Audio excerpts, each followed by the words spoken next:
Ration card தொடர்பான சேவைகள் பெறணுமா அல்லது ஏதாவது குறைகளை தெரிவிக்கணுமா அப்படி யோசிச்சுட்டு இருக்கீங்க அப்படின்னா இந்த தகவல் ரொம்ப பயனுள்ளதா இருக்கும். அதனால இந்த வீடியோவை முழுசா பாருங்க. உங்களுடைய ஃப்ரெண்ட்ஸ் அண்ட் ஃபேமிலிஸ்க்கும் ஷேர் பண்ண மறக்காதீங்க. வணக்கம் அன்பான சகோதர சகோதரிகளே, சாய் பிரியா ஸ்டுடியோ உங்களை அன்புடன் வரவேற்கிறேன். தமிழக ரேஷன் அட்டைதாரர்களுக்கு ஒரு முக்கியமான அறிவிப்பை தமிழக அரசு வெளியிட்டிருக்கிறது. பொதுமக்கள் ரேஷன் கார்டு தொடர்பான சேவைகளை எளிதாக பெறும் வகையில் ஒவ்வொரு மாதமும் அனைத்து வட்டத்திலும் மக்கள் குறை தீர்க்கும் முகாம்கள் தொடர்ந்து நடத்தப்பட உள்ளன. இந்த நடைமுறை ஏற்கனவே செயல்பாட்டில் இருந்து வரும் நிலையில் இப்போ ஜூன் மாசத்துக்கான முகாம் 13/6/2026 அன்று சிறப்பு முகாம்கள் தமிழகம் முழுவதும் நடைபெற உள்ளதாக தெரிவிக்கப்பட்டுள்ளன. இந்த முகாம்களில் பொதுமக்கள் நேரடியாக கலந்து கொண்டு தங்களுடைய கோரிக்கைகள் மற்றும் குறைகளை பதிவு செய்யலாம். குடும்ப அட்டையில் புதிய உறுப்பினர் சேர்ப்பது, பெயரை நீக்குவது, முகவரி மாற்றம் செய்வது, மொபைல் எண்களை புதுப்பிப்பது உட்பட பல்வேறு ரேஷன் கார்டு சேவைகள் இங்கு மேற்கொள்ள முடியும்.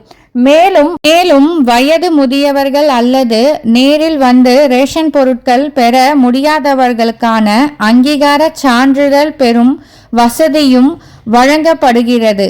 இதன் மூலம் அவர்களின் குடும்ப உறுப்பினர்கள் ரேஷன் பொருட்களை பெற்றுக்கொள்ளலாம். அது மட்டுமல்லாமல் நியாய விலை கடைகளில் தொடர்பான புகார்கள் அல்லது பொது விநியோக திட்டத்தின் சேவைகள் குறித்து குறைகளையும் இந்த முகாமில் தெரிவிக்கலாம்.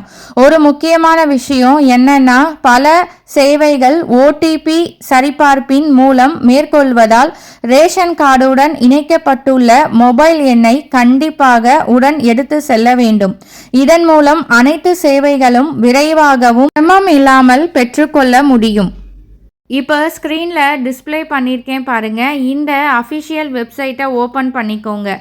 இது மூலயமாவும் நீங்கள் ரேஷன் கார்டு தொடர்பான சில சேவைகளை வீட்டில் இருந்தபடியே ஆன்லைன் மூலமாக மேற்கொள்ளலாம். புதிய ரேஷன் கார்டு விண்ணப்பிப்பது, நகல் ரேஷன் கார்டு பெறுவது, உறுப்பினர்களின் பெயர் சேர்ப்பது அல்லது பெயர் நீக்குவது, குடும்ப தலைவர் மாற்றம் மற்றும் முகவரி மாற்றம் போன்ற பல்வேறு சேவைகள் இணையதளம் மூலமாகவே நீங்கள் செய்யலாம். அதுபோல் உங்கள் பகுதியில் உள்ள தாலுகா அலுவலகத்துக்கு முகவரி, தொலைபேசி எண் மற்றும் பிற தொடர்பு விவரங்களையும் அதிகாரப்பூர்வ இணையதளம் மூலமாக தெரிந்து கொள்ளலாம். எனவே ரேஷன் அட்டை தொடர்பான ஏதேனும் சேவைகள் தேவைப்பட்டா அல்லது குறைகளை தெரிவிக்க வேண்டுமானாலும் ஜூன் 13 அன்று நடைபெறும் இந்த மக்கள் குறை தீர்க்கும் முகாமை தவறாமல் பயன்படுத்தி கொள்ளுங்கள். இந்த தகவல் உங்களுக்கு பயனுள்ளதாக இருந்துச்சு அப்படின்னா வீடியோவுக்கு லைக் பண்ணுங்கள், மற்றவங்களுக்கும் ஷேர் பண்ணுங்கள். இந்த தகவல் உங்களுக்கு பயனுள்ளதாக இருந்துச்சு அப்படின்னா மற்ற ரேஷன் அட்டைதாரர்களுக்கும் பகிர்ந்து உதவுங்கள். இது போன்ற பயனுள்ள அரசு அறிவிப்புகள் மற்றும் முக்கிய அப்டேட்டுக்கு தொடர்ந்து சாய் பிரியா ஸ்டுடியோ சேனலை சப்ஸ்கிரைப் பண்ணிக்கோங்க. இதே மாதிரி ஒரு நல்ல தகவலில் மீண்டும் உங்களை நான் சந்திக்கிறேன். நன்றி, வணக்கம்.